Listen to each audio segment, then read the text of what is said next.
Okay. Damn it, Blaze! You fuck off!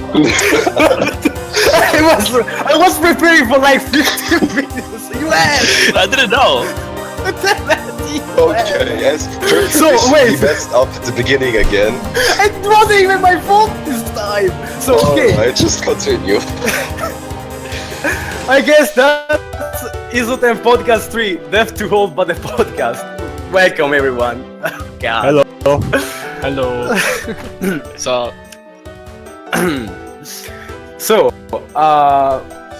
I think we'll be starting as usual with the recap and news events. So, who wants to go? Well, first of all, we've got a new channel called hashtag Soku Beginner. Okay, so what do you think about this Soku Beginner channel? I personally don't even use it, even though I probably should. I genuinely like the tutor system that's going on in here. We've actually had a lot more people, a lot of the newer players just getting active, playing Soku.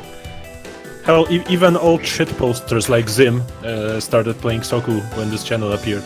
So you know, something is up. Since when does he play? I'm kind of surprised that actually once it was brought up, or better, created by Tessero, it actually did something. People started appearing out of nowhere and talking and asking for games, like people that just were lurking before. He rewarded it differently. He always said like, this channel is supposed to be for people to actually meet each other that didn't feel as comfortable talking in the experienced voice channel. So, and in the end, it's still just experienced players arguing among each other. Well, that's not gonna change. Never changes. I mean, at least new people have a place where to chat together somehow. Also it works. Yeah. Also, we forgot that we have BlazeDragon here, Soku Superstar. We forgot that. Who? Literally who? This dude here, like this guy. It's fine. That's close enough to how I am IRL. Who? Welcome to the show, Dragon. It's glad to have you here. Thanks. Yeah. It's probably you are or what's the word? Strongest guest? Is that a thing? Let's just call him the strongest player we will get to interview. He's decent. The most honorable. He'll pass. Yes. Yeah, he can pass. He's okay. Could have been better. So yeah, we got Blaze. And so more news. Rising Stars. What about that? It's kinda done somehow, kinda. Sinius is killed, but Rising Stars kind of had a the format for Rising Stars was to really introduce Soku to new players, to try and get them more affiliated with Soku and try to appreciate it more. But I'm not sure what the circumstances were, but he became unable to continue the tourney. Is it just because of time constraints, or did he get fed up with it due to problems arising? I want to say it's a mixture. Problems.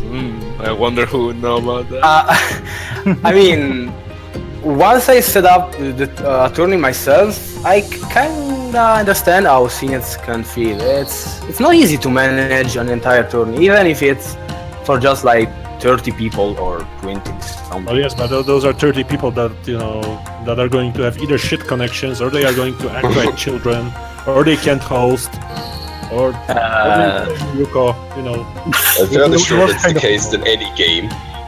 I mean, it's an online tourney, so it's probably going to be a problem in any case. It's not simple to maintain a good tourney, especially online. Well, he had fun doing it, and he stopped having fun, so he stopped. So I think that's a pretty reasonable stop, I guess. So.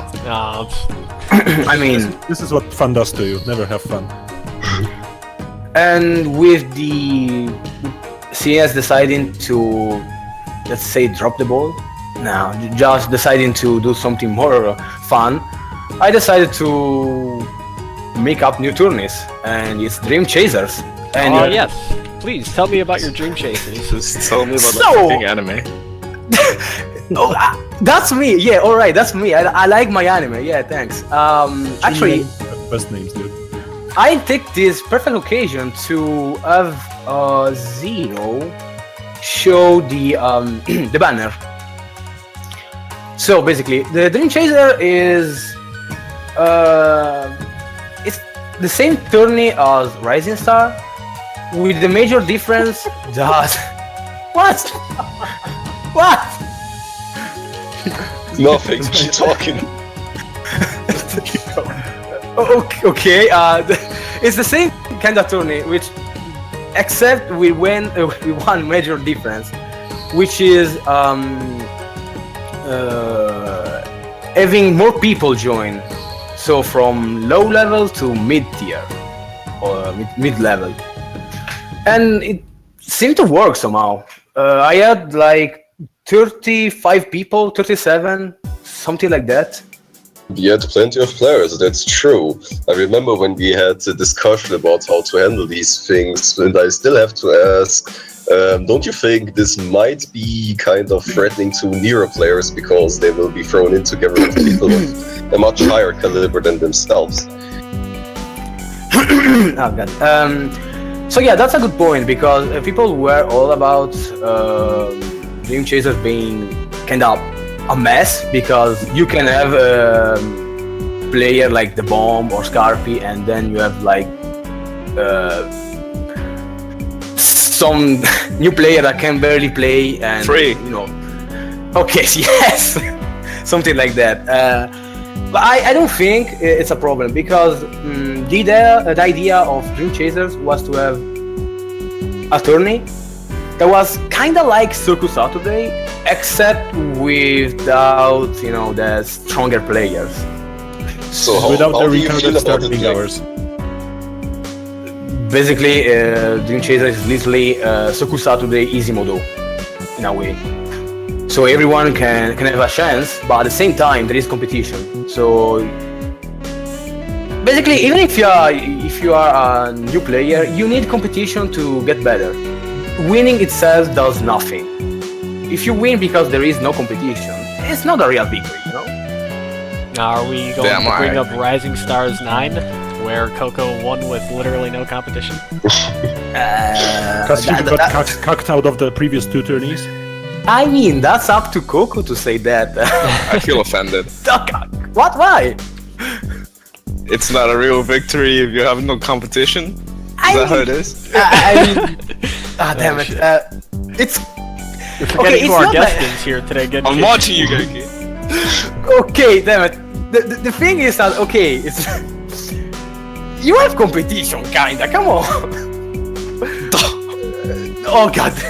Okay, well, I mean, every Dream Chasers is like it's a so good fun. ground for new players, because they'll know where the competition is at. They'll know like where they are in terms of skill level. You have no touch. You have no touch, please. But yeah, it's a place where everyone can do their best without getting completely destroyed. At least I think everyone has a chance of victory. It should be fine. The chance is always there, just that, you know, depends how big it is. But still, a chance is a chance. And yeah, it's going to happen. The second Dream Chaser is going to happen next Friday.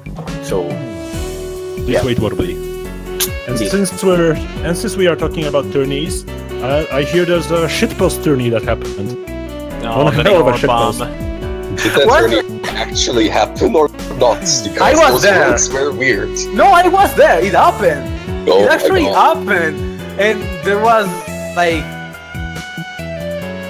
Even the Age of Eternals part? yes. Holy crap.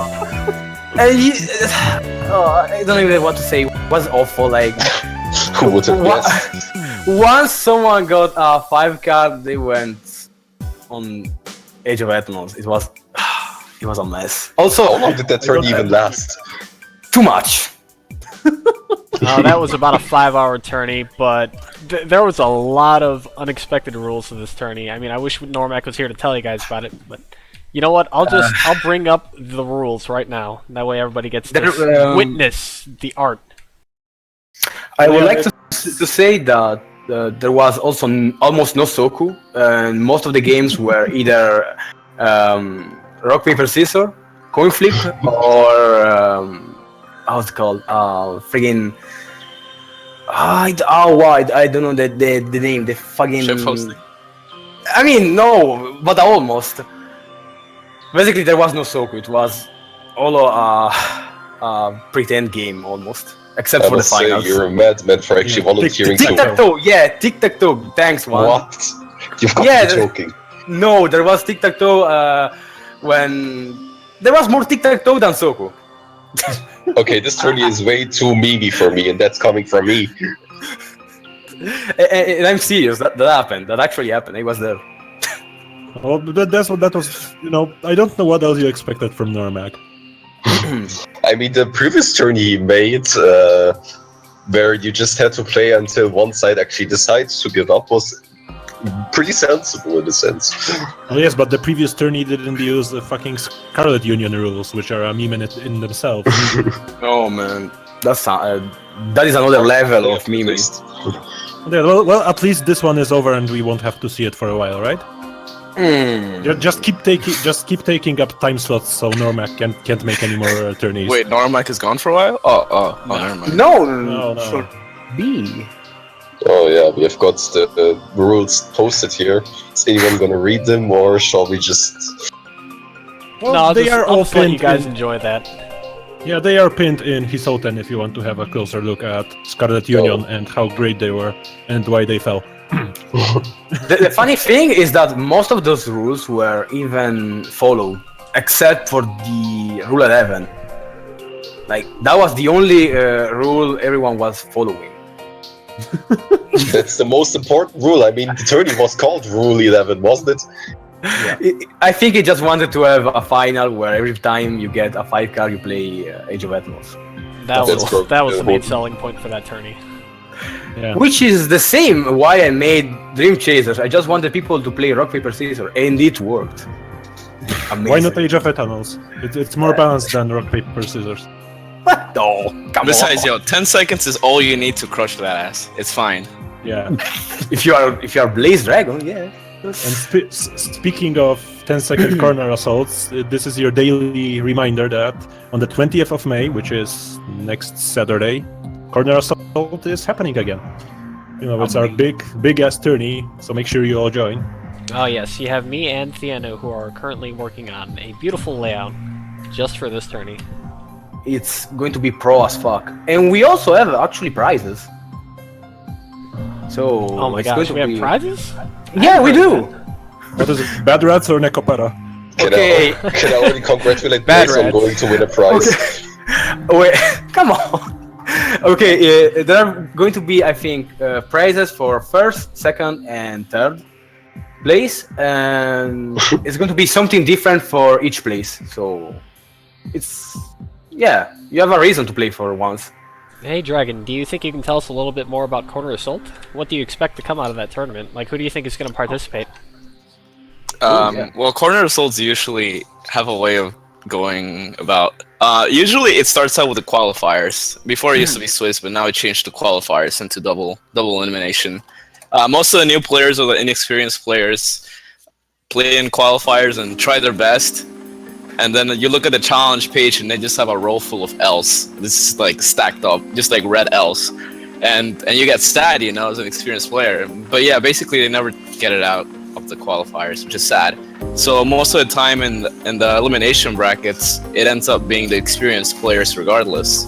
However, I feel like at least this time there's enough inexperienced players to the point where we might see more inexperienced players out of the qualifiers. That'll be interesting to see. But yeah, that's usually how these corner assaults go. I expect you to win as usual. Same. Simple as that. Before moving on to the main meat of today's podcast, we actually have two last news, pretty important also. Oh, Yes, it's the moment we've first been of waiting all- for. Yeah, first of all, I'd like to announce that, well, for those of you who don't know, that Aristocrat is indeed alive. He is not dead, as we were speculating. He was not dropping bombs on Syria, apparently. He just had things going on in real life. But yeah, he is fine, he is alive, he is back now, though kinda short on time due to reasons. So yeah, it's good to have him back. And it's good to have Aristobot back too. Yeah. And, Oh, yeah. Yeah. That you mentioned because they I just won't comment on the Aristobot part. Why? It's amazing. We have back our classic welcome command. Yeah, that's right about the only good thing about it. We can welcome our newcomers and we get the shitpost. But is it more of a shitposting bot or a useful bot?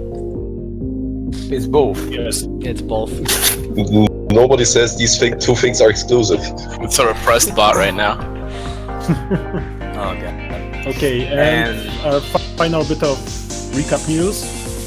One of the, best players from back in the day, Going Up, has returned to us. I'm really sorry, Going Up, if you are watching this. I did not intend to do this to you, because, I did send him the invite to kind of hang out, and he started playing Soku again. Oh yeah, shoutouts to Going Up.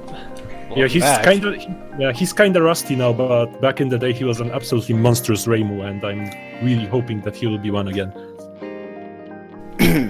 You just need to unrust him in a bit and he will kick everyone's ass, probably. Oh, yeah, Not that I know him, but I played last time and of course I got my ass handed to me.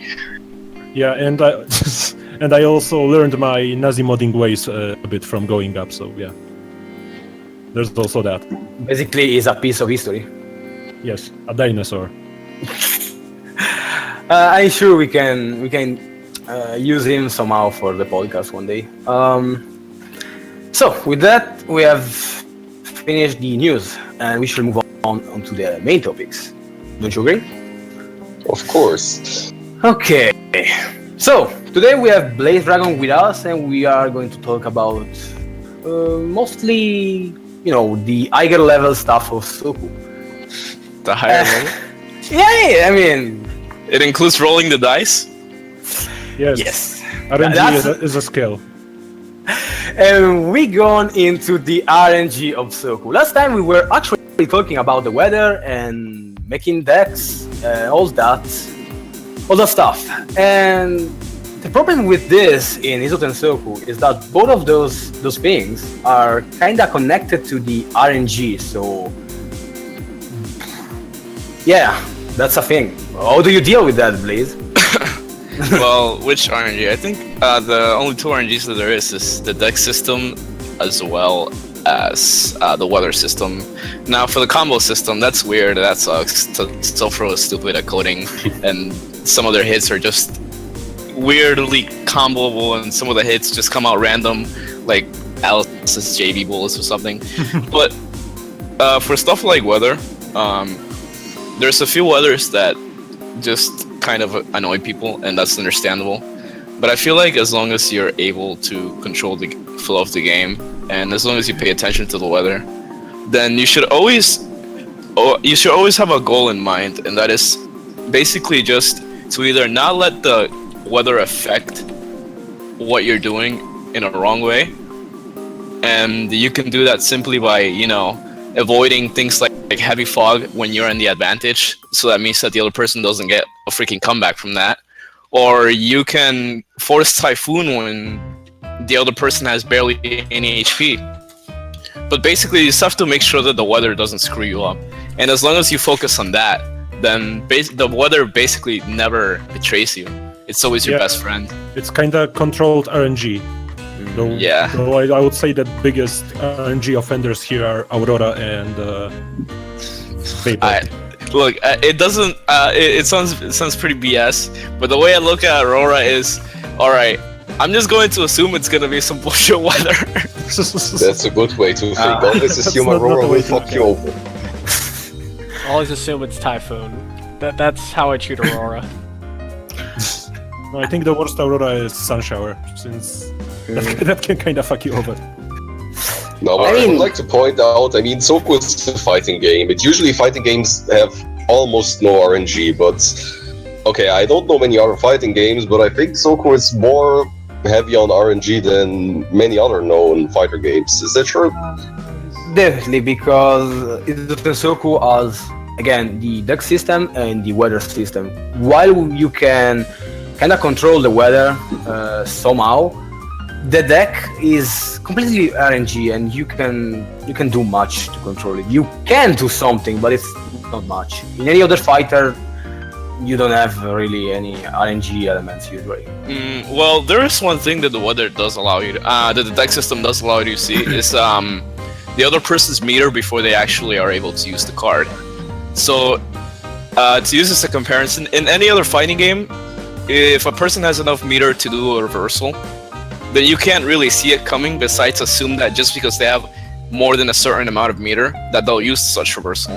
But in Soku, you get to see the actual spell, the actual reversal spell. So you actually get to see, like, yeah, this person has the actual chance to use the spell card, and if they don't have it, well, they can't use the reversal. So there are things that allowing you to see what kind of stuff you can use before you use it. It does make, I feel like it does make the game more consistent. And besides, knowing that Soku damage is not really that high, you don't die if you eat a reversal or something like that. Even Atlas doesn't, like, it's only like 50%. Like, man, I played Persona before. These freaking reversals do 70%. Like, that's like more than Atlas, honestly. So I mean, you're the only person who says this only deals half of my health bar. Only 50%, huh? I eat those. It just makes for a more hype comeback. The funny thing is that I understand what he's saying, because other fighting games sometimes, when not only you lose like half of your life, but you also get placed into a 50-50 situation. So if you get it wrong, you lose like a grand total of 70% or something. So yeah, that's for high and low mix up too. Like in Soku, if you basically mix up to get a higher payout, if you manage to keep that mix up going. I mean, so like I feel like it's not just how good the opponent is, just shooting out random high and lows. It's a lot more about actual reading and conditioning. But it's not like reading that really is going to damage you by like 5k, because if you read wrong, then the worst thing that can happen to you is you get mashed for like 1k or something like that. So 1k is not good enough for a mash, I can tell you that. Yeah, I mean, you're right. Yuriko does do like some BS mash into fucking time bomb, but best character. I mean, you can do that with every other character to wake up with whatever into spell card. Well, at least you'll see the spell card, so that's something. Yeah, that's interesting. It's a good point actually, because there's Howl in the chat that is saying like they don't play Super Turbo, they don't lose 80% of health, and that's true. There are like throws in Super Turbo that do almost half life sometimes. So yeah, Soku is actually pretty easy in that aspect in a way. What about RNG and pressure? Sometimes you have to guess when you're defending in pressure about what your opponent is going to do, and if you guess wrong, well, then you eat like another 2 to 3k in terms of a combo. Well, it's guessing wrong, because you literally get a ROM block. It doesn't really kill you. It's more about how well the other opponent has the knowledge to actually keep on the block string. So it's not as punishing as in other fighting games, but it can be if like they actually snowball their pressure. It still ends up being mix up, either 50-50 mix up on the offensive side, but I mean that's sort of like how offense is supposed to be. You shouldn't really rely on being in the defensive and trying to win that way, because at one point you'll just run into a 50-50 situation. So best thing you can do is just to avoid that situation. So, kinda. Do you think that in defense you should be defending on reaction or taking guesses at what kind of pressure your opponent is going to do? Well, reaction gets better the more you understand the other character's block strings. So being able to react it is like connected to the amount of knowledge you have on the other character's block strings, and being able to read, however, does give you sometimes a counterattack. For example, if you border escape a command normal forward and the other person does a bullet, then you're getting either reversed momentum or you're almost out of the block string, as opposed to trying to react to right blocking command mailing going forward. You could end up blocking a bullet and border escaping the bullet forward, and that could still put you at a disadvantageous position. So, oh yeah, also border escaping jabs is like the funniest thing because you can get a lot of those. It's just dumb hard and it doesn't usually happen. So, I think I got a lot of defense and reaction to work on. I think that also relies a little bit on the character chosen. I'm pretty sure people can escape Suika pressure on reaction, since her attacks are rather slow. For example, R5C, which does a lot of spirit damage, but I've seen so many people escape it on reaction that I'm kind of hesitating to use it during pressure. Suika's 5C, I think it's 51 frames or something like that. Yeah, it's 51 frames of startup, unless I'm wrong about it. I usually use it when people are overblocking, and I look at the delay too. Like I put my eyes down and I see, ooh, delay 4. Tend to do 5C sperm punch. It's just gonna work. Wow.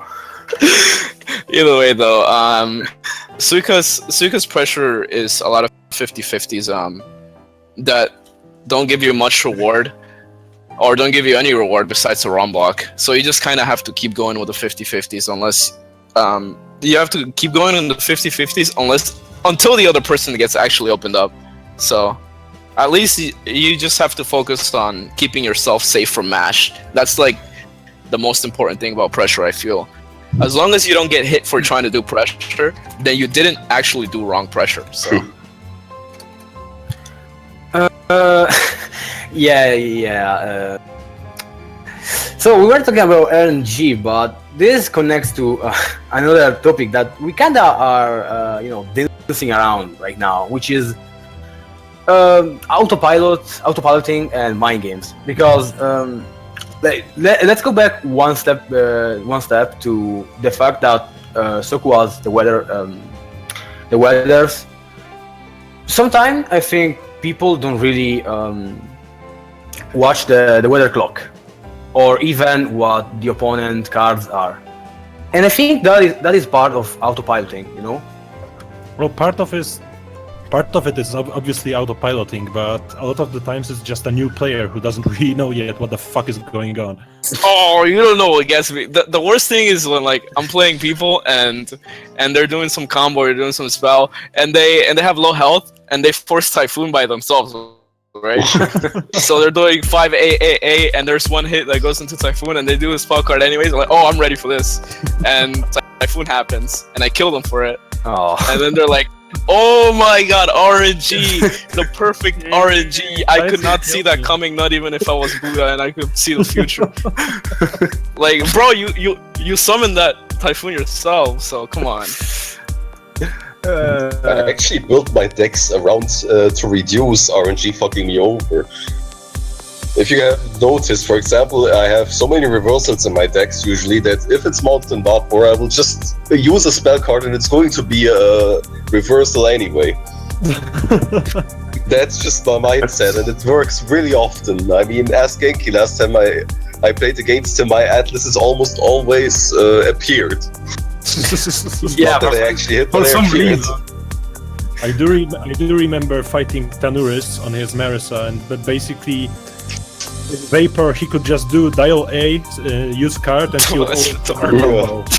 Since he just slapped in only cards that combo from dial A or whatever. Oh, That's so wow. It's not bad. That's too smart. Just pick characters that work good in Typhoon, and you also have reduced that part of RNG messing you up.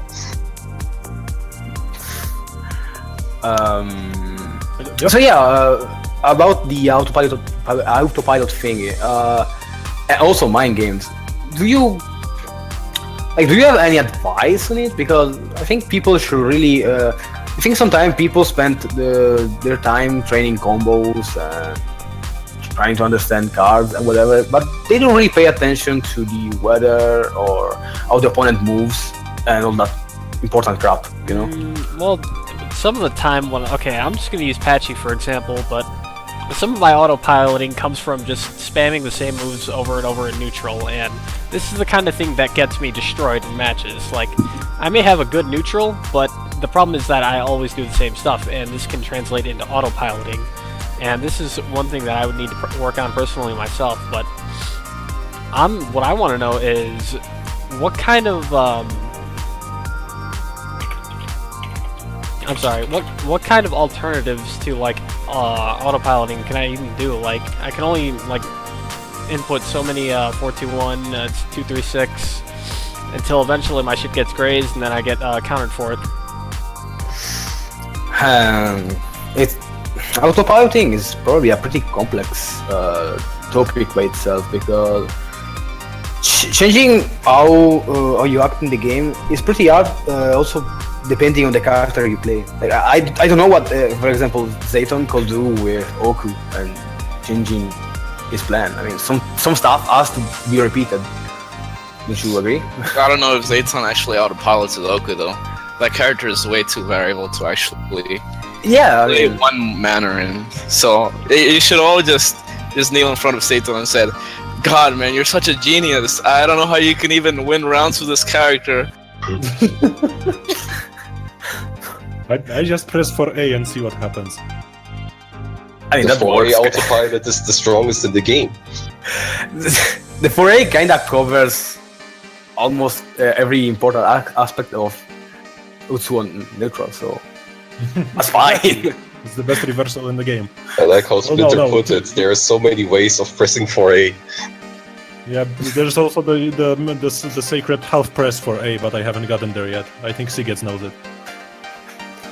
Anyway. Also, one thing, like, if you're going to autopilot, you should autopilot safe stuff.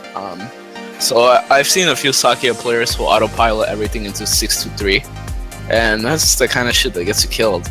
But, you know, usually when you autopilot something that's safer, like, let's say Pachuli's J5C land cancel, that at least doesn't get you punished, so... So autopiloting isn't bad if you play it safe. Yeah, because you see, Soku is a lot about forcing mistakes instead of actually punishing the other person's mistakes, because it's really hard to make mistakes in Soku. So you really have to focus on what the opponent is doing to actually be able to punish it. So Sounds Do you think about right. some characters autopilot more than others? Because I would say Yuyuko always autopilots J2A. I guess the same goes for Ikus too. Yes, those moves are really nice, really nicely abusable, honestly. But if you actually can see it coming, then you can punish Yuyuko. The thing is that a lot of people, when they're playing those characters, take it for granted that they'll just win outright. But Soku just has too many situations for you to have one straight answer to everything, unless it's a really wacky move like a DP.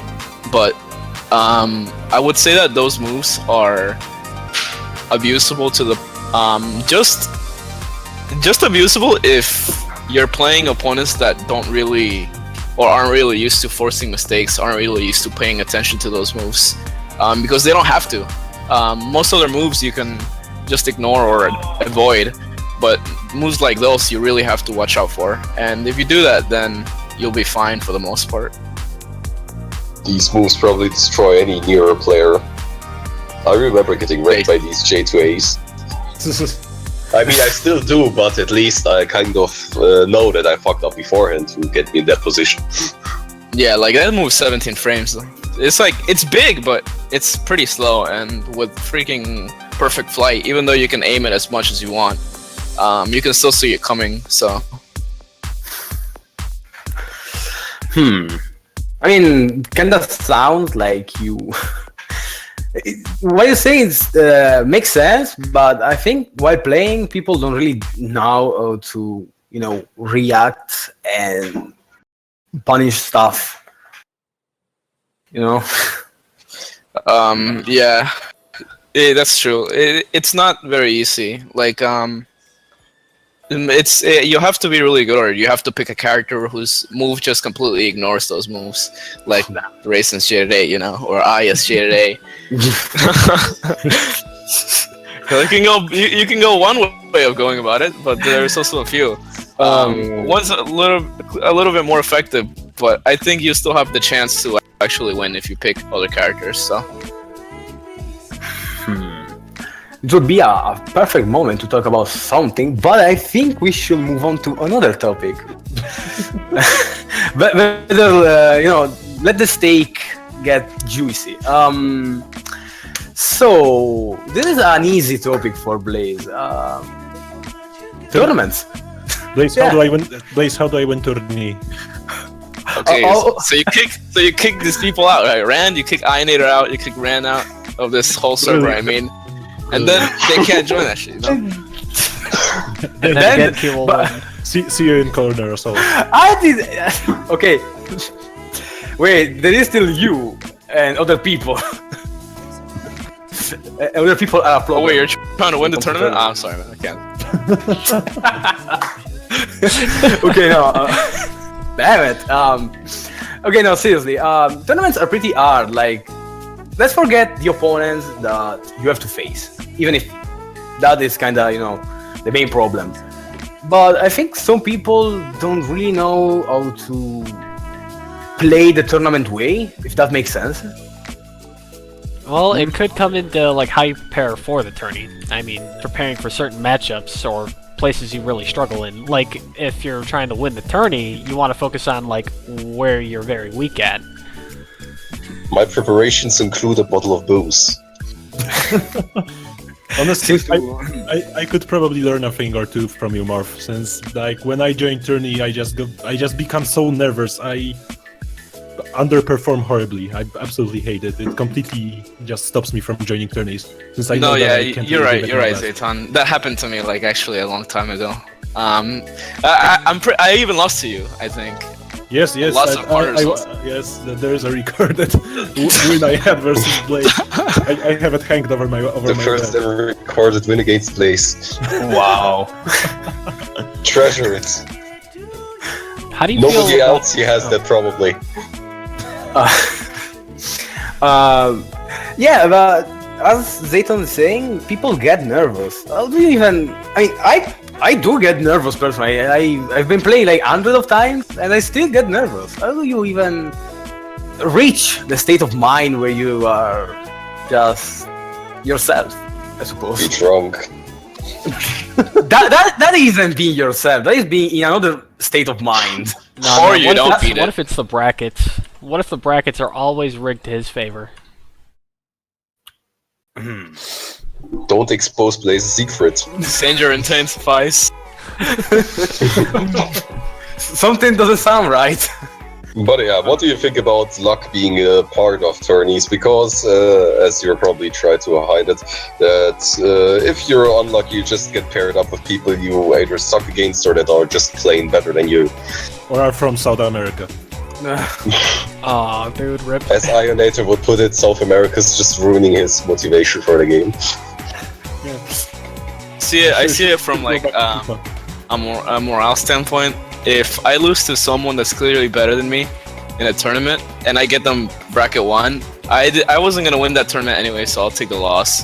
But I guess some people are really interested in trying to see how far they go into the tournament, and then they just got kicked out by Ionator round 1, and that must suck for them. But Yeah, Can sounds we like help? Tessero's bracket seating.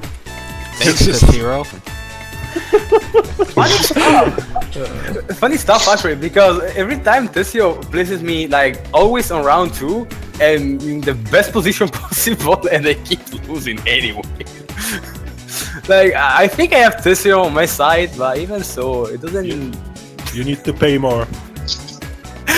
So I get placed in finals. Makes sense. I should think about that. So yeah, I guess Blaze just grazes through the tourneys like nothing.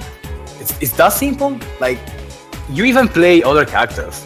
You don't even care. You don't get nervous. well, I did get nervous. You do. I did get I still get nervous sometimes when I'm about to lose, but I try to keep calm because I know that getting nervous sucks. But I know that, see, the way you kind of beat this nervous feeling is you either don't and you win even though you're nervous,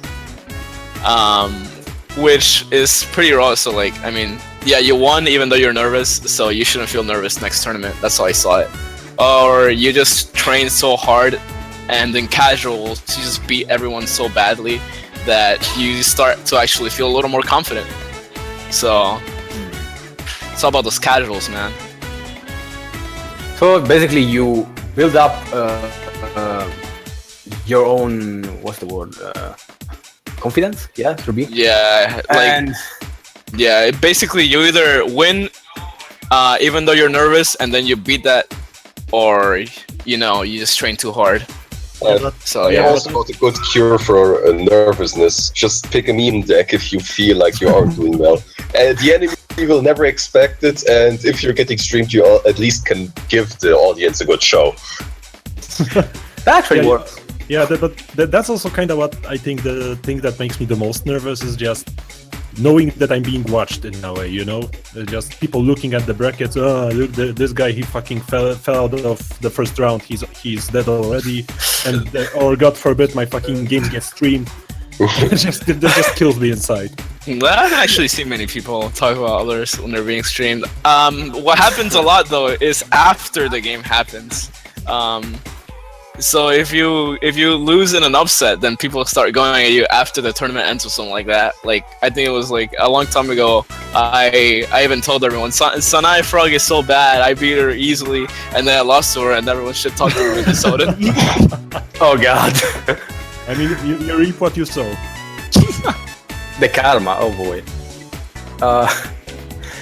I mean, I actually do prefer being watched and everything.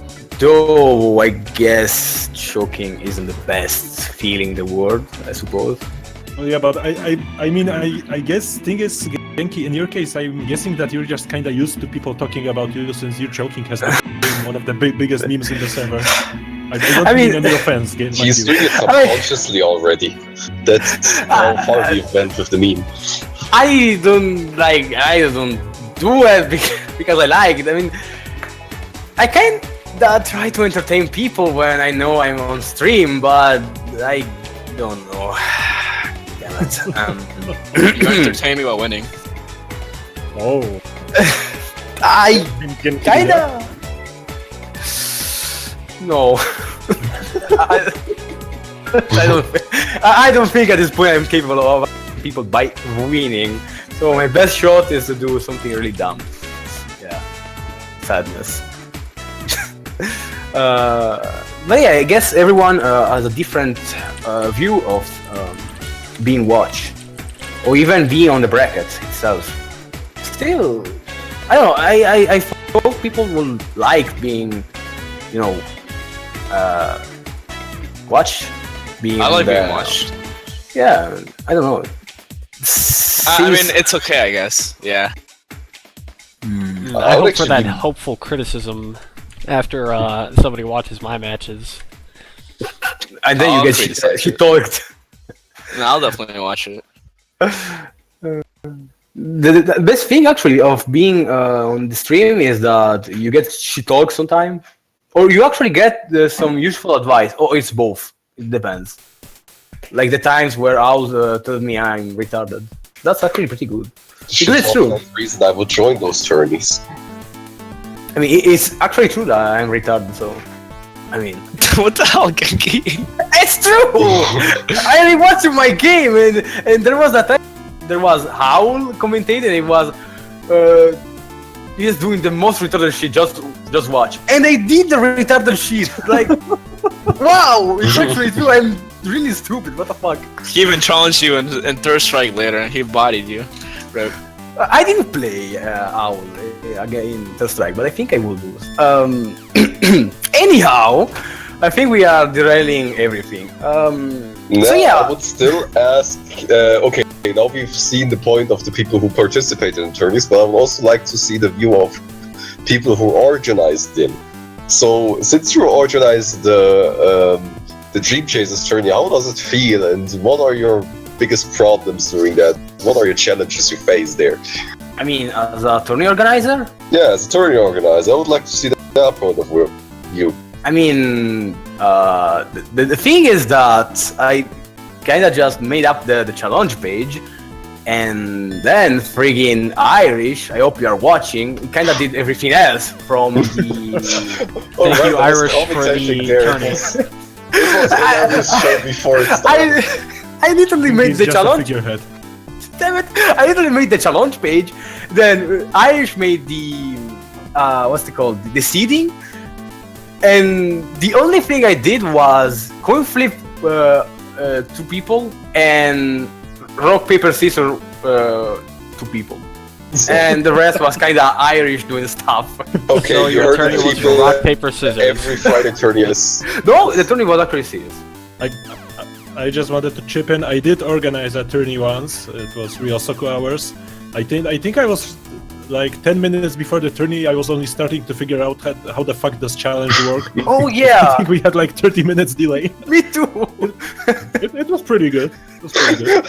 All right. Still less delay than Sakusat. Let's point out, Genki, you choked rock paper scissors. I did. How the hell did I do that? Wow. Yes, I said that paper loses to scissors or something like that. How the fuck did I do that? I think being a tournament organizer is fun in a way. I hope next time I do a bit better, especially on. Don't do it too often.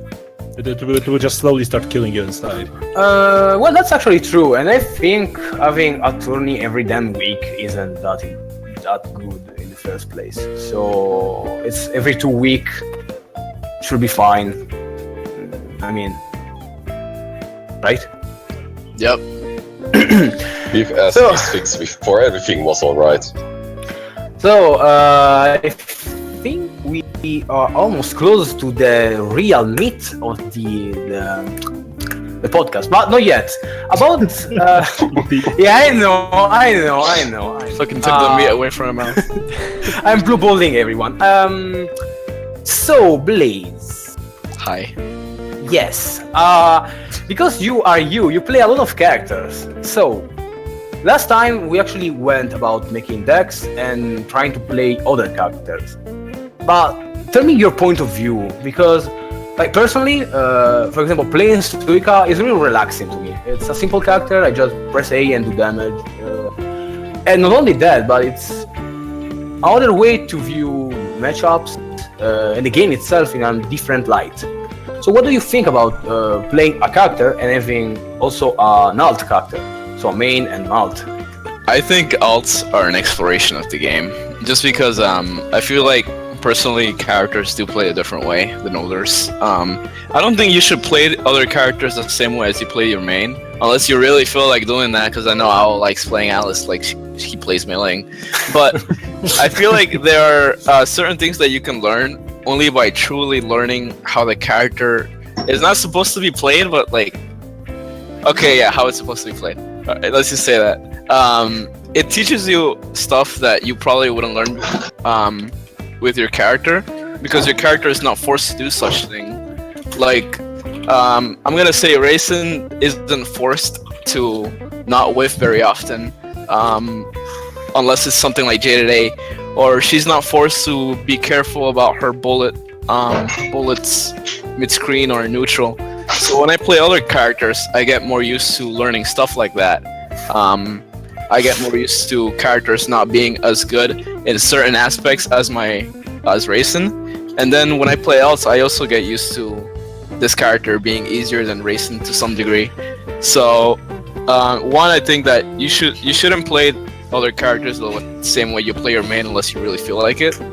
And you start learning more about the game in general, and you can perhaps even grab what you learn from other characters and put them in your own character, and that actually can make you a better player in general. So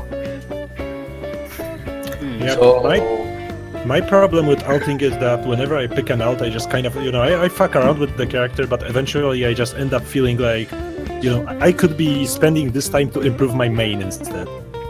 This just kind of completely cucks me out of picking up new characters. That sounds like a bad idea. I picked other characters because I know it's gonna help me in the future. And okay, I guess that's a lie. I mainly picked them because there are more meme options available. Yeah. But anyway, picking several characters is something I like to do because, I mean, come on, the whole game has like, what, 20 characters? Just focusing on one is fine and all, but, you know, I consider it a waste. Like, it's just like I experience only 1/20th of the game. That's why I decide to pick as many as possible. I mean, there's no reason to not pick the other characters unless like you're trying to get good within a certain amount of time with your character. You either get the fun of it or you get to be able to actually counterpick people, like randos or something. I don't know. You also learn that character's weakness, and that can help you with your actual main. Yeah, I noticed that in my example. I also noticed that very experienced players, they can play with several characters without problems, but on the lower levels I barely see anyone ulting many people. I mean, around my level I haven't seen anyone who plays like half the cast, for example. That's actually surprising me. I guess because most of the advice that older players give them is to focus on one character if they're trying to actually be good. Certain characters. It's just, hey, don't linger too much on other characters if you really want to get good. But if you just want to have fun, then fuck it, right? Yeah, if you want to have fun, just pick whoever you like. There's no need for a bigger motive. So, counter-picking, you said, right? Yeah, what about picking your alt in terms of characters you are weak against? Would you literally try to counter-pick for an alt? No, I wouldn't do that. Just because it shows a lack of actual skill from your side. Huh. Really? Unless the other character is obviously better at certain things. But if it's just a personal matchup thing, then you should definitely focus on actually learning how to deal with that certain situation. Besides just picking another character, because just because one aspect of your game becomes better because of the other character you picked, doesn't mean that everything else is gonna go right when there's so many things that you can cover. So like I go from Racing to Yomu sometimes just because her defense is just so much better and I can actually escape shit a lot more with Yomu. But I can just get better defensively with Racing and that would help me a lot too, so. These kinda... how to say it? This counter-pick call kinda, you know... I mean, isn't Raisin really strong? Raisin is really strong. She just has to be a lot honest, you know. And when it comes to defending, unless a few situations where Zayton would say that she can just 2C and Oak's pressure, which is arguable, I guess. But if I wanna go Unga, then I go Yomu. You know, I'm not kidding. and this. I don't. I just have an easier time doing a few things with other characters, like defending. Okay. Or just going faster in general, because racing is kind of slow. Okay. Okay. I think this words kind of hurt me a bit. Saying. So with this in, I think we can Zero just open up the tier list. Let's go. Yes, the main meat, the scoop of this podcast. The reason we're all here, after all, huh? Yes. This is going to be the best and the worst part of this podcast. Lo and behold. It's time for hard opinions all over the place. I will apologize to people for having opinions, but it's kind of a condition I have. It's a personal condition I have. No opinions allowed. There we go. The Hisouten tiers. Wait, yeah, it's live. Please wait warmly.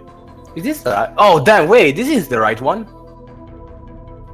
Wait, this isn't the right one. What happened? Now you fucked up. You fucked up big. You fucked up big time. That isn't the right one. Nobody's. Everything is fine. That wasn't the right one. It's just pretend we're talking normally as usual. That wasn't the right one. What the fuck? Where is the right one? Oh jeez. Not now. As you people can see, we are very well organized. We know what we're doing. Oh These man, people haven't seen the actual podcast channel, so they haven't seen anything from our organization skills. Give it a moment. We are going to So yeah, basically we're going to talk about tier list. Such an odd topic. It's not a simple topic too. And The shit am I looking at? there we go. This is the right one. Go with this. Let's give the people a moment to acknowledge this tier list that was beautifully put together and drawn by the community themselves. I want to preface this tier list by saying that if your drawing isn't in there, give it a because we didn't forget about you. We are going to use the rest of the drawings in the last part of the podcast. Please wait for me. There you go. That should be the right. There we go. That's fucking way more awesome. clean. What's Oh, with this- Sanae? Because I think she has something wrong with her chest. Nothing wrong there. Yeah, that thing's huge. So give me a second. That's okay, just to pressure the people who drew her, see her. Nah, it's a lot of faith in her chest. That's all. A bit too much. You know, this isn't the tier list. This is just the cup size list.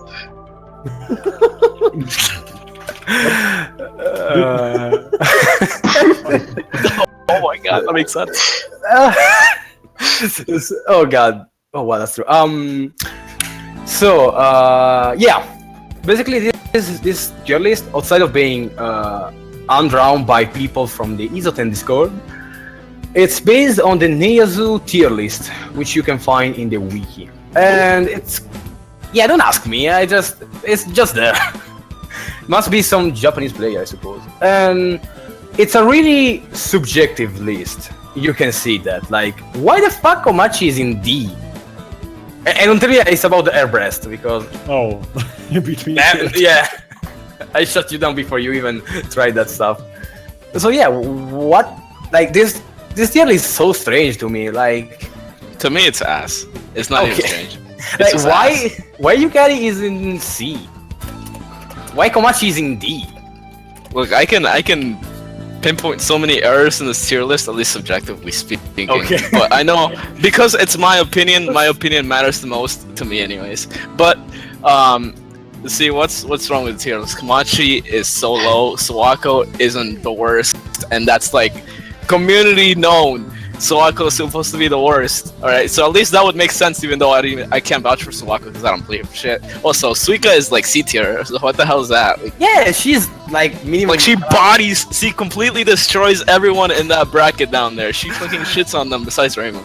But Don't yeah, say that. Yeah. I want to keep my reputation of being good with a low-tier character. okay, no, that actually opens up a really interesting thing. Like, tier lists are a problem sometimes, I think, because people really want to be the low tier hero. Isn't that right? I mean, personally, I kinda want Who to. the hell cares about tiers? yes, kinda- unless you like don't have a choice. So if you pick Yuyuko and you say, yo, my character is not even that good, bro, then you're just gonna be like Maris, right? Like fucking Marvel saying, oh, Iku's not that good, she's unviable. So I can't improve. She's unviable, I can't do anything. Other characters just put me in a block string and then I just disintegrate. Like, can't do nothing. Yeah, isn't Iku like around AS or something? She's known to be the second best character, at least according to the Japanese community, and I think she's probably one of the top 5 characters, in my opinion. I also think that J2A is one of the best characters in the game. Yes, J2A is a very good character.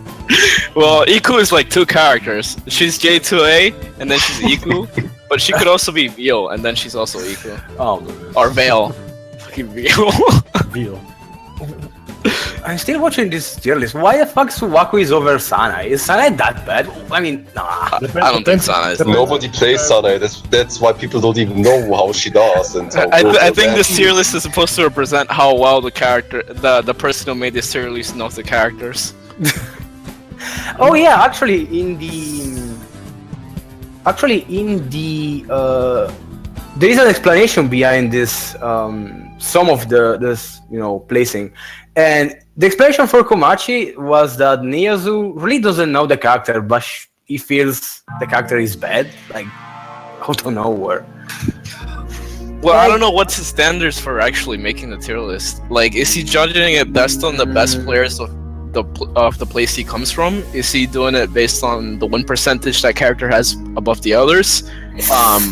Or is it just speculation amongst the top players of where he's actually in? So I know if I grabbed a bunch of top players and I put them in a room and saying, "Yo, make a tier list," then they're gonna make a tier list and it's gonna be some normie shit. Or if you grab the popularity tier list that Tessero made one time, I think Tessero made it. Then you just get Racing being B tier, and everyone's saying, "What? Well, how is Racing B tier? And how are some characters too high?" And something like that. So yeah, like I'm not sure how this guy actually made this tier list, and I think that's like one of the problems with tier lists in general. He is a Japanese dude, so I suppose just by that, but like we don't know if it's Japanese popularity. Like, is this supposed to be is this including every single Japanese opinion, or I'm not sure. I'm pretty sure someone would know if we ask him. I think it's a subjective opinion of Neyazu, like straight up.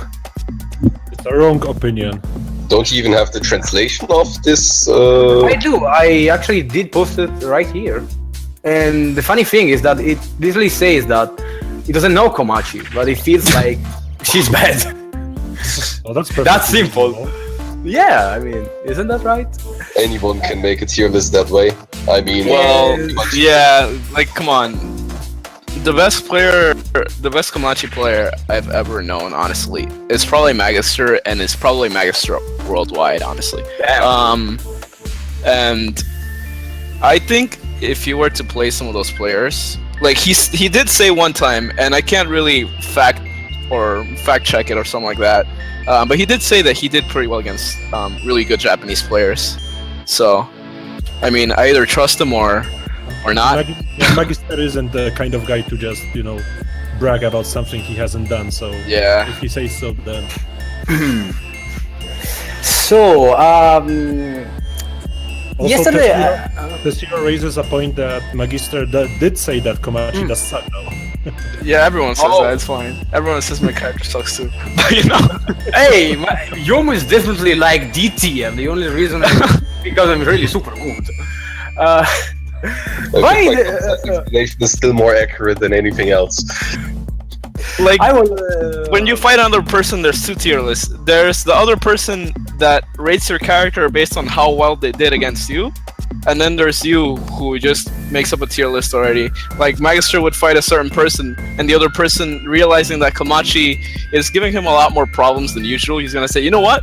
Komachi's going up a few tiers." While on the other side, you have Magister saying, "Yo, I tried so hard. Yo, I did the reads. I worked my ass off. Like, you wouldn't even know." But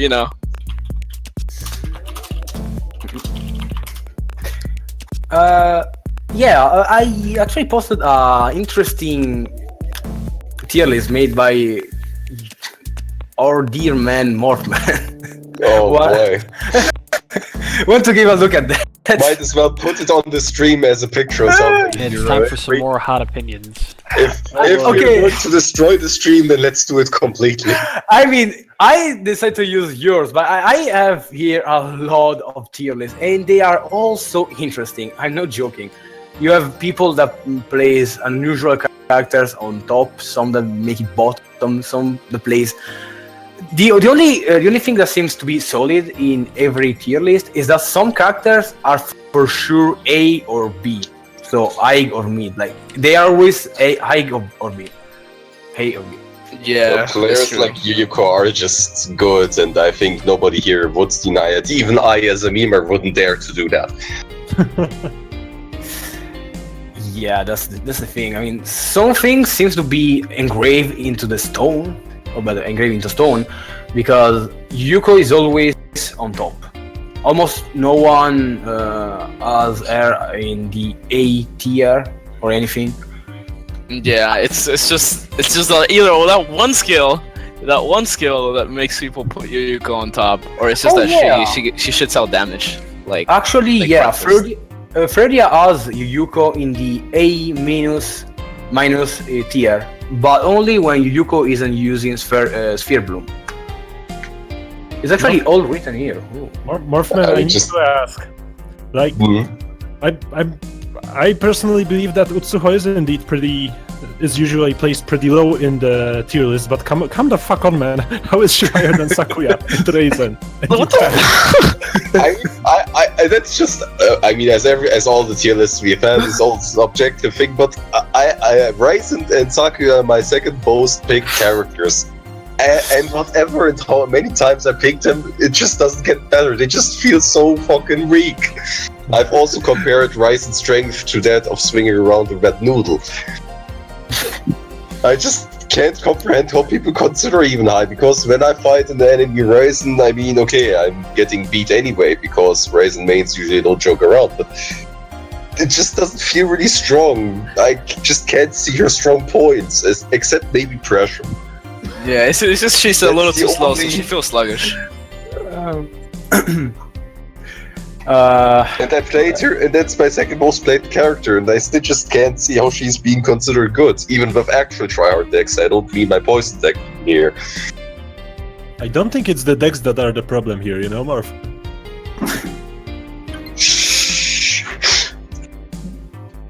I mean, like I like that Yomo is in B. That's fine to me. I mean, it should be A, but whatever, B is fine too. I like how Suwako is pretty much in another dimension tier. I just refuse to acknowledge Suwako as a character, and that will stay forever. Yeah, this is the lowest I have ever seen her play. But okay, if I want to put it into better words, like if I play Raizen, if I want to deal a lot of damage, I need to do some extremely long and probably execution-heavy combo. Meanwhile, if I pick someone like Suika, so I just do Dial A, 3K! And there we go, 3K. I mean, this is just... That's the reason I already feel she's extremely weak. I mean, admittedly, the 2-3-6 attack is extremely useful and extremely strong, but that's pretty much all I can see, since the B bullets are halfway slow and just don't cover that much room. And then there's Alice, and I mean, okay, I haven't played Alice for a lot, but it feels like the enemy can just race through everything she does. Except maybe with an alt 2-1-4. Yeah, the rings that linger quite a bit. But man, as I can see from the commentators, that list is just... Yeah, I mean, this kind of very topic, questionable, let's put it that way. The thing about the tiers, like, it's a complicated matter. Like, is that can we agree that clearly there is an objective tier list somehow, somewhere?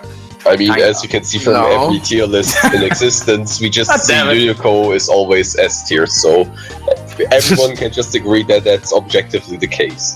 You know? And then on A tier we have Iko as almost the second best character, so we can say that's objectively true too. The rest now, that's questionable, but I think the whole community can agree on these two at least.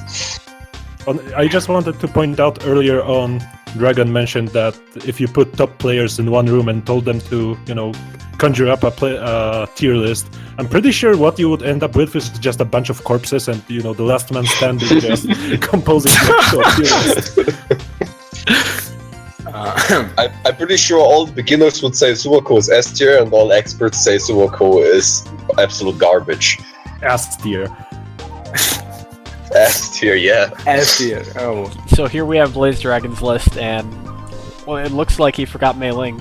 Mei Ling No, I did put her in. Genki forgot. It's my bad. Where is she placed? B? B plus? Now I gotta look again. All right, one second. I bet. Please wait for me. She is between Yukari and Alice. Oh. So I made this tier list. I did not want to put Yuyuko in S, because I feel like S is a tier placing that shows how broken a character is, and I don't really feel like Yuyuko is broken. I feel like she's just stronger than everyone else. In other games, like S tier means, hey, you're broken as hell, and you probably shouldn't be in the game, or you're just too good and everything else is unviable. But I think Yuyuko is still dealable. I don't think she's broken enough to the point where she makes every other character unviable. So there might be disagreements, but overall I would say Soku is balanced. At least I wouldn't say anyone wins because he plays a high tier. Everyone wins because he deserves it and is actually skilled. It's not like someone wins because the character is broken. That's at least the good part of Soku. yeah, I think this tier list. I did make this tier list trying to make it from left to right, left being the strongest. So I did make Raisin the second best character, and Sakias the weakest below Remy. That was a weird. I think that's probably. I can't put characters on top of each other. So Wait, yeah. why is Yomu under Suika? Explain that to me. Because Suika just has neutral, you know. What? What do you Yomu, mean by What do you mean by Neutral game. you got melee buttons. Suika has melee buttons. Okay. Yomu has them too, but Suika has them too. You got bullets. Suika has bullets. Yomu has Okay. them too, but Suika has bullets. What? All right, but you got reversals. You got good reversals that take half your health. There you go. You got Suika. And what do you have with Yomu? You got a shitty counter. And Did you just say that that reversal with half health isn't meaning much to you? No, I don't use them personally because I play another kind of Suika. So there's a few things like Yomu is a lot faster than Suika. Yes. So I think that does give her a plus. She also has a DP which Suika doesn't have, and she Okay, has no. better defense. So Pretty sure Yomu has a great neutral. Bullets are kind of like a really simple cover, but they work because you can frame trap people. Like, yeah, I think Yomu is like it's like you give a really strong person sticks and stones, and you kind of have to deal with that. Other characters are just regular people, but with freaking machine guns and super armors. What? That's how I see Yomu. That sounds so damn sad. What the hell? Oh man. What about Suwako? Let's be. No wait. What about Sanae? Sanae, Like you're implying. I mean, I don't know if you use the system where the leftmost character is the strongest. But with the B plus placing, it was a little weird. I couldn't really place the characters really well. I just felt like they were all equally strong. I do. Tenshi usually ends up being among the toppest of the mid tiers because she has bullshit setups and some of the cards are just busted pressure. But she has like Drill, nigga. yeah. Yeah, she just has a harder neutral, and I feel like that's something that is relevant to everyone, at least, and unless you're Sane or Patchouli or Yukari or some of the other characters. I don't know, people argue that most of them have good neutral stuffing, but I feel like she has something going for her that is kind of disgusting, and it kind of puts her on a similar level to the top tiers, but because she doesn't have that neutral aspect, she's still not as good as them. For Sana and Patchy though, Sana and Patchy are just so underrated to me, and I played Sane, so I mean I've gotten some pretty good results with Sane, and I can't vouch if I'm playing her like it's supposed to be played at high level because I don't play the best people in the world, and that's fine. I make my tier list based on my experience. It can't really vouch for the other people, but this is how I see it based on how these characters work in this community. And I feel like if you're in the same community as I am, which I know all of you are, then you should be able to at least see where I'm coming from with these characters. So I mean, makes Everybody sense. but me, you mean? Huh? Everybody but me, you mean? Because that's a tier list I couldn't agree with at all.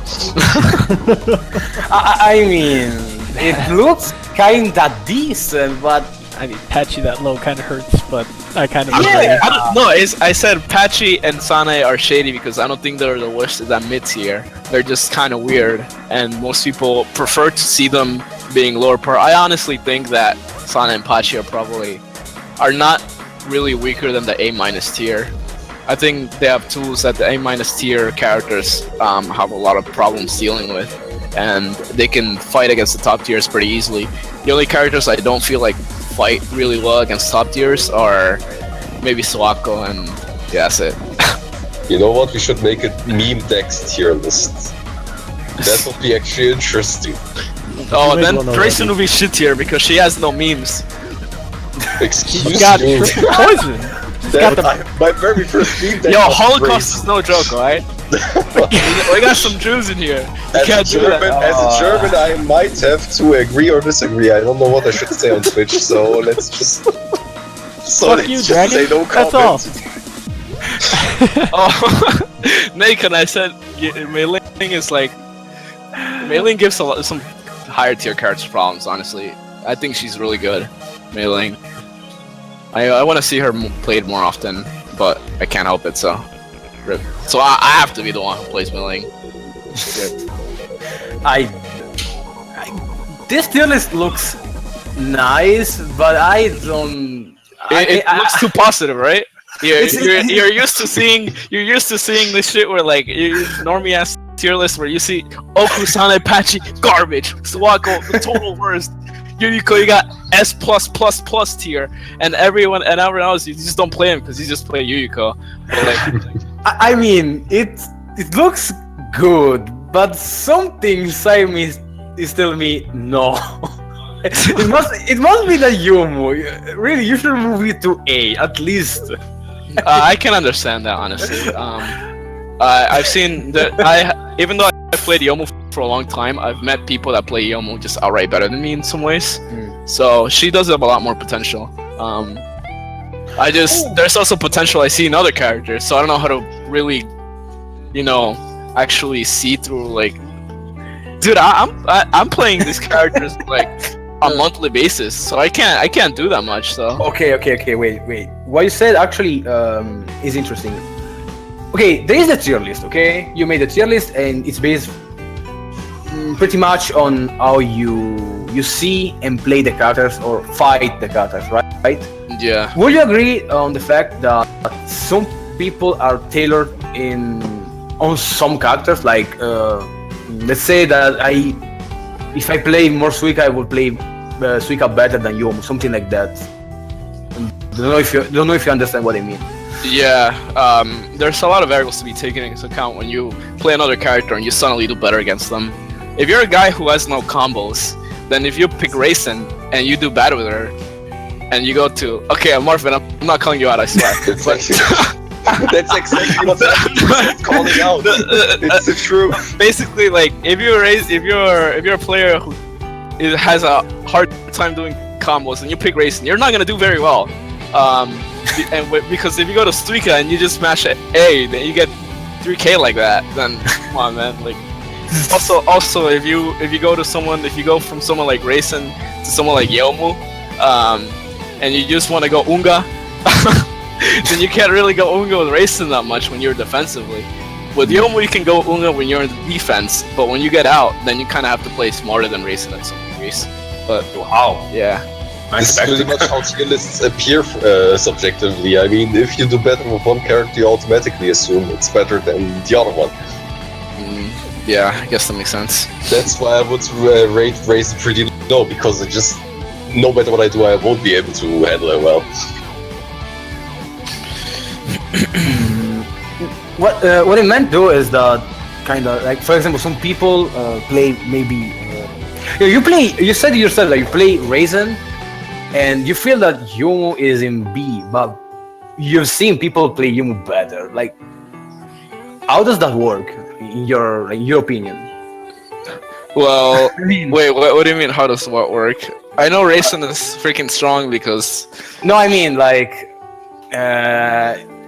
you said that you've seen people play Yomu better, so there's more than one way to play a character. Or Yes. yeah, that is true. One example would be like when people rate that Oku versus Yomu was 6-4 or something, and if you just play a little differently, then it doesn't actually become a bad matchup. I have my own playstyle for different characters, so I might not be able to pull out what other people can do with their playstyle. Some people are more reaction based, others are more reads, and the characters are developed different. They're made differently. So if you try to play a character a certain way and it's not meant to be, then you kind of fail at that character. So like, yeah, basically the Yomu thing is people always rocketing with